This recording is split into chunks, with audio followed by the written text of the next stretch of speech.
የ5 ዓመታት የትግራይ የሰላምና የደህንነት አዋጅ ከህገ መንግስቱና ከዓለም አቀፍ የሰብአዊ መብቶች ድንጋጌዎች ጋር እንደሚጋጭ ይፋ ተገለጸ። ህወሓትን የሚቃወሙ ሰልፎች በሌሎች የሀገሪቱ ክፍሎች እንደሚቀጥሉ ተገለጸ። ደብረጽዮን ከብልጽግና ሰላም አይጠበቅም፣ የመከላከል አቅማችንን ማጠናከር አለብንም አሉ። ታጥረው የተቀመጡ መሬቶች ላይ በሚቀጥሉት 2 ወራት ውስጥ እርምጃ እንደሚወሰድ ከንቲባ አዳነች አቤቤ አስጠነቀቁ።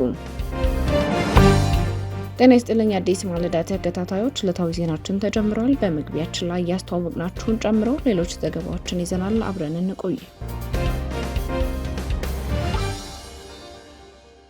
የ5 ዓመታት የትግራይ የሰላምና የደህንነት አዋጅ ከህገ መንግስቱና ከዓለም አቀፍ የሰብአዊ መብቶች ድንጋጌዎች ጋር እንደሚጋጭ ይፋ ተገለጸ። በትግራይ ብሔራዊ ክልላዊ መንግስት በሰኔ ወር 2026 የወጣውና የህዝብን ደህንነትና ህልውና መጠበቅ በሚል የተሰየመው አዋጅ ቁጥር 366 ከኢፌዴሪ ህገ መንግስትና ኢትዮጵያ ካጸደቀቻቸው ዓለም አቀፍ የሰብአዊ መብቶች ስምምነቶች ጋር በርካታ መሰረታዊ ግጭቶች እንዳሉት የወጣ የህግ ዳሰሳ ሪፖርት አመለከተ። ቅድሚያ ለሰብአዊ መብቶች የተባለው ገለልተኛ የሲቪል ማህበረሰብ ድርጅት ያጠናው ባለ 60 ገጽ ሙሉ የህግ ግምገማ መሰረትን በማድረግ በወጣው መግለጫ አዋጁ ወደ ኋላ ተመልሶ የሚፈጸም የወንጀል ቅጣትን የሚያካትት የሞት ቅጣትን በስፋት የሚፈቅድና የዜጎችን የሀሳብ ነጻነት የሚገድብ በመሆኑ አስቸኳይ የህግ ማሻሻያ ያስፈልገዋል ብለዋል። ድርጅቱ ያወጣው ይፋዊ ሪፖርት እንደሚያመላክተው አዋጁ ከሰሜን ኢትዮጵያ የጥቅምት 2013 ጦርነትና ከፕሪቶሪያው ስምምነት ማግስት በክልሉ የተከሰቱት የጸጥታና የመልሶ ግንባታ ተግዳሮቶችን ለመፍታት የወጣ ቢሆንም የያዛቸው የህግ ድንጋጌዎች ግን ከህግ የበላይ ነት መርሆች ጋር በእጅጉ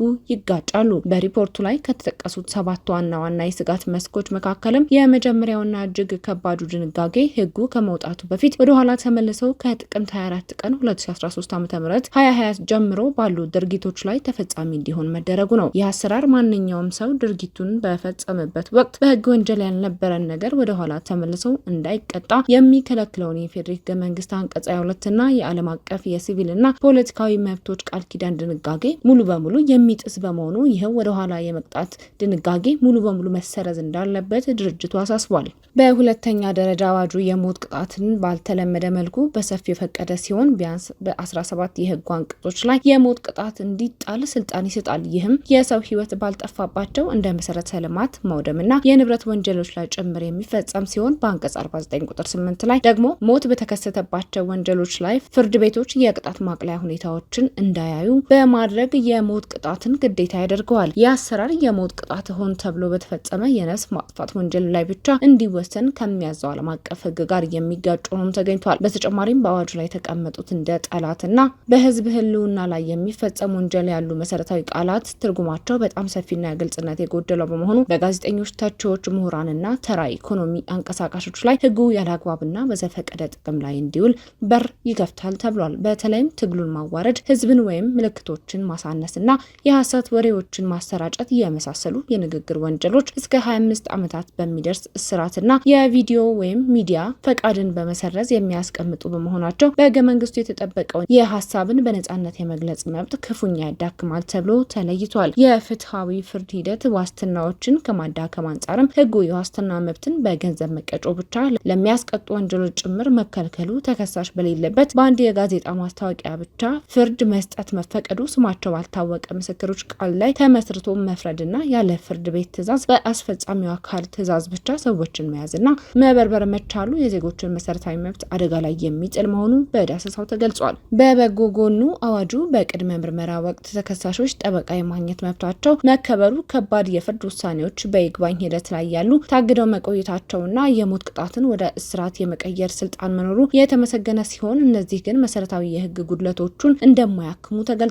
ቅድሚያ ለሰብአዊ መብቶች ይህንን ጥናት ያቀረበው በገንቢነት መንፈስ መሆኑን ጠቅሶ የኢትዮጵያ ሰብአዊ መብቶች ኮሚሽን፣ የፌዴሬሽን ምክር ቤትና የህገ መንግስት ማጣሪያ ጉባኤ በአዋጁ ላይ የተነሱትን የህገ መንግስት የበላይነትና የፌዴራል ስልጣን ጥያቄዎች እንዲመረምሩ ጥሪ አቅርቧል። ክልሉ የህዝብ ደህንነት የማስከበር መብቱ የተጠበቀ ቢሆንም ይህ መሆን ያለበት ግን ሰብአዊ መብቶችንና የህግ የበላይነትን ባከበረ መልኩ መሆኑን አዋጁ በአስቸኳይ በህግ አውጪዎች አካል እንዲሻሻል ድርጅቱ አሳስቧል።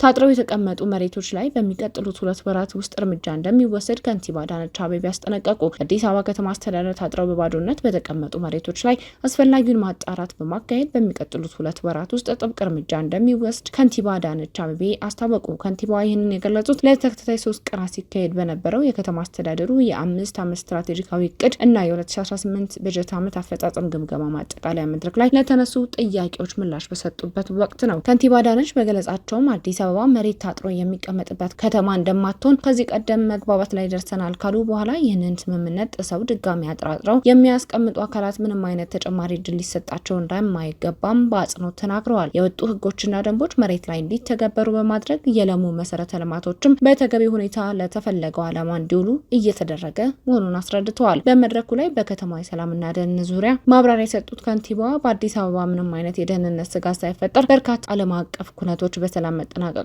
ገልጸዋል። ይህ የህዝብን ሰላም የማስከበር ስራ ማህበረሰብ አቀፍ በሆነ መንገድ መከናወኑ ትልቅ እድገት የታየበት በመሆኑ ተጠናክሮ መቀጠል እንዳለበትም አመልክተዋል። በሌላ በኩል የከተማን የገንቢ አስተሳሰብ ስርዓት ለማዘመን የተከናወኑ ስራዎች ውጤታማ መሆናቸውን ከንቲባዋ ጠቅሰዋል። የአፍሪካ ኢኮኖሚ ኮሚሽን ባጠናው ጥናት መሰረት በአፍሪካ መልካም አሰራር አላቸው ከተባሉ 6 ከተሞች መካከል የአዲስ አበባ ገቢዎች ቢሮ በአሰራር ደረጃ አንደኛ መውጣቱንና ለሌሎች ሀገራት ጭምር ልምድ የሚያካፍልበት ደረጃ ላይ መድረሱን ይፋ አድርገዋል። ከንቲባ አዳነች አቤቤ አክሎም ከዚህ ቀደም በጤናው ዘርፍ በርካታ ወቀሳዎች ይቀርቡ እንደነበር አስታውሰው አሁን ላይ ግን የሕክምና ባለሙያዎች የሚያሳዩት የሙያ ስነ ምግባርና ሰብአዊነት በከፍተኛ ደረጃ መሻሻሉን ገልጸዋል። ባለፉት 5 ዓመታት የተከናወኑ የጤና አገልግሎትና የመሰረተ ልማት ማስፋፊያ ስራዎች ከዚህ ቀደም ከተሰሩት ጋር ሲነጻጸር በእጥፍ እንደሚበልጥና ይህም በሳይንሳዊ ትንተና፣ በአልጋ ቁጥር፣ በሕክምና መሳሪያዎች አቅርቦትና በተቋማት ይዘት የተረጋገጠ መሆኑን በማጠቃለያው መድረክ ላይ አስረድተዋል። መሬት ላይ ታጥሮ የተቀመጡ መሬቶች በሚቀጥለው 2 ወር ተጣርቶ እርምጃ እንወስዳለን። መሬት ታጥሮ የሚቀመጥበት ከተማ እንዳይሆን ከተስማማን ቆይተናል። ድጋሚ ያጥረው የሚያስቀምጡ በምንም አይነት እድል ሊሰጥ አይገባም። አጠቃላይ አፈጻጸማችን አንፃር እንግዲህ ተከታታይ ውጤት እያስመዘገቡ ያሉ ተቋማቶችን መበረታታት አለባቸው። ተከታታይ ቀጣይነት ያለው ውጤት እያስመዘገበ የሌለ ተቋም የለንም። ባይዘው የውጤት መበላለጥ የውጤት ተከታታይነት መሆንና አለመዋዠቅ ግን የሚታይባቸው ተቋማት አሉ።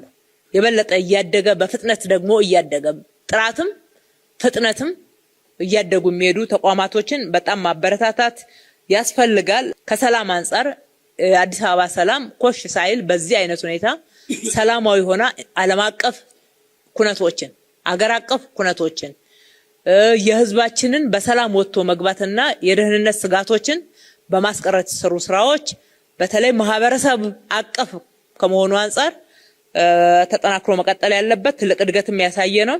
ያወጣናቸውን ደንቦች ያወጣናቸውን ህጎች መሬት ላይ እንዲተገበሩ የማድረግ በተለይ ያለማናቸው መሰረተ ልማቶች በተገቢ ሁኔታ ለተፈለጉት ዓላማ እንዲውሉ ከማድረግ አንፃር ከገቢ እድገት አንፃር እያየነው ያለነው ትላንትና ለዋዜማ ላይ ከ30 ቢሊዮን 350 ቢሊዮን መድረሳችን አጠቃላይ ደግሞ ከ5 ዓመቱ አንፃር ብቻ እንኳን ካየን ከ51 ቢሊዮን ወደ 350 ቢሊዮን የደረስንበት ገቢ ቁጥር አይደለም። ይሄ ሁሉ ፕሮጀክት የተሰራበት ነው። ይሄን ሁሉ ከ200,000 በላይ ያለው ሰራተኛ የምታስተዳድር ከተማን ቀጥ አድርጎ ለማስተዳደር የሚያስችል አቅም የፈጠርንበት ነው። ከዛም አልፎ አሰራር ማዘመን ላይ ገቢዎች ብዙ ሄዷል። እኛ ቀድመን ሪኮግናይዝ እውቅና አልሰጠን ሊሆን ይችላል።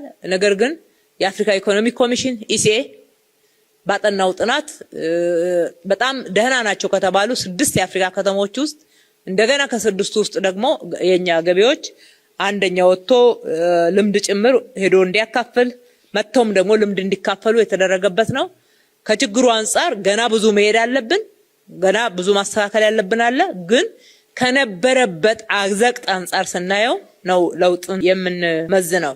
ጤና ላይ የመጣው ተከታታይ እድገት ጤና ላይ መሰረተ ልማት ብቻ አይደለም፣ በይዘት አገልጋዮቹ ላይ የመጣ ያለው ለውጥ እውነቱን ለመናገር ይበል የሚያሰኝ ነው። የጤና አገልግሎት በጣም ብዙ የምንወቀስበት ነበር።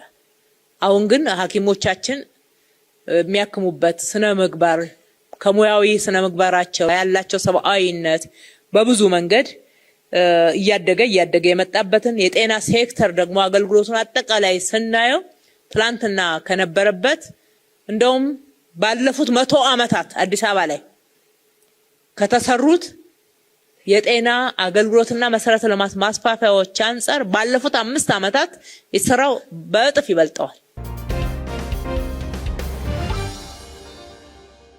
ህወሓትን የሚቃወሙ ሰልፎች በሌሎች የሀገሪቱ ክፍሎች እንደሚቀጥሉ ተገለጸ። ደብረጽዮን ከብልጽግና ሰላም አይጠበቅም፣ የመከላከል አቅማችንን ማጠናከር አለብን አሉ።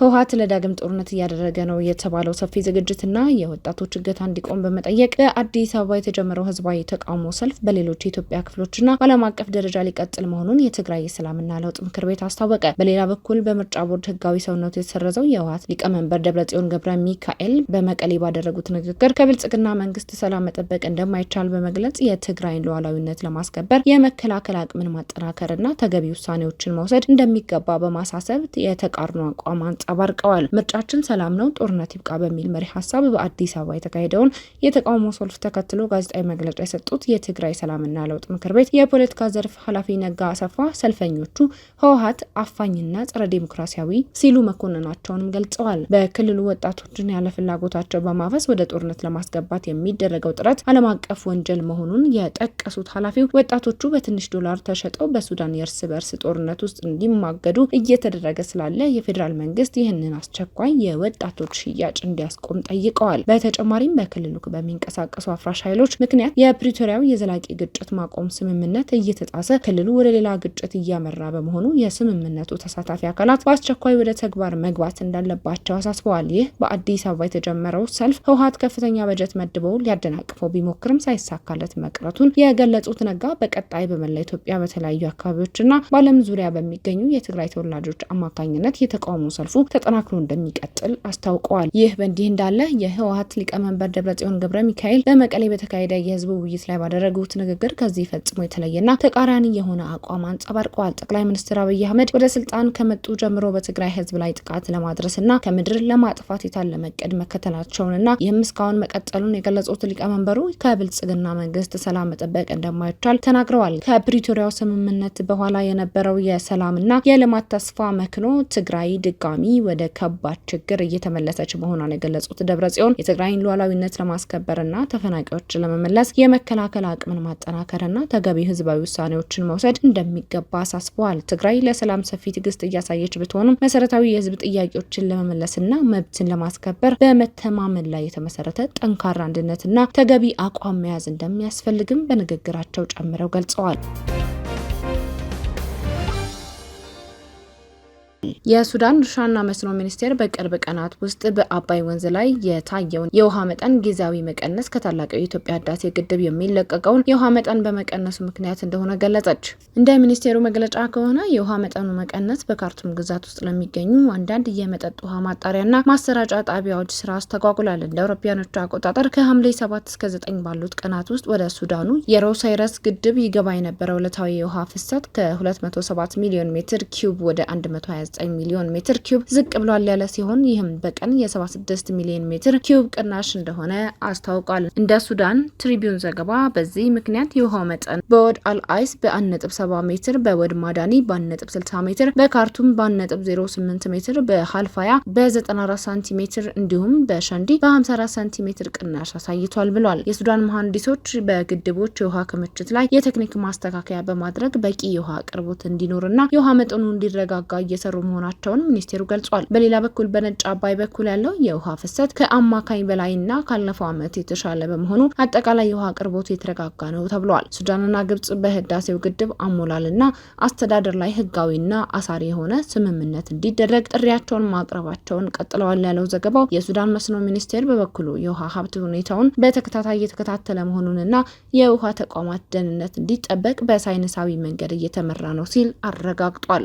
ኢትዮጵያ በተደጋጋሚ አሳሪ የሚባል ስምምነት እንደማይኖር ስትገልጽ መቆየቷ ይታወሳል። በጉዳዩ ላይ እስካሁን ከኢትዮጵያ በኩል የተሰጠ ይፋዊ ምላሽ የለም። ይሁን እንጂ ከዚህ ቀደም በህዳሴ ግድቡ ምክንያት የሚቀንስ የውሃ መጠን እንደሌለ በተደጋጋሚ በመግለጽ ስትሞግት እንደከረመችም አይዘነጋም። አሜሪካ ኢራንን ለ9ኛ ተከታታይ ሌሊት ከደበደበች በኋላ በኢራን አንድ ወታደር እንደተገደለባት አረጋገጠች። አሜሪካ ኢራን ላይ ለ9ኛ ተከታታይ ሌሊት የአየር ጥቃት መፈጸሟን ስታስታውቅ በሰሜን ኢራቅ አንድ የአሜሪካ ወታደር መገደሉንም አስታወቀች። ጥቃቶቹ በኢራን የባህር ኃይልና የሚሳኤል አቅሞችን በማዳከም በሆርሙዝ ባህረ ሰላጤ የሚደረገውን የንግድ መርከቦች እንቅስቃሴ ለመጠበቅ የታለሙ መሆናቸውን የአሜሪካ ማዕከላዊ እዝ ገልጿል። የአሜሪካ ማዕከላዊ እዝ እንዳስታወቀው ጥቃቱ የወታደራዊ ማዘዣ ማዕከላት፣ የአየር መከላከያ ስርዓቶች፣ የባህር ዳርቻ ክትትል ተቋማት፣ የባህር ኃይል አቅሞች፣ የሚሳኤልና የድሮን ማስነሻ ቦታዎች እንዲሁም የመገናኛ አውታሮችን ኢላማ አድርጓል ሲል መግለጹንና አሜሪካ በፕሬዝዳንቱ መመሪያ ኢራንን ተጠያቂ እያደረገች ነው ሲል መግለጹን ታይምስ ኦፍ እስራኤል ዘግቧል። የኢራን ታስኒም የዜና ወኪል በበኩሉ በታብሪዝ፣ ቻባሃር፣ ኮናርክ፣ ባንዳር ማሻህር እና ባንዳር ኢማም ኮሜኒ ከተሞች ፍንዳታዎች መሰማታቸውን ያስታወቀ ሲሆን የኢራን መንግስት ሚዲያም በቡሼር ወደብ ከተማ የሚገኙ ቦታዎች ጥቃት እንደደረሰባቸው ገልጿል። በሌላ በኩል የኢራን አብዮታዊ ዘብ በሆርሙዝ ባህረ ሰላጤ ለማለፍ የሞከሩ የነዳጅ መርከቦችን መምታቱንና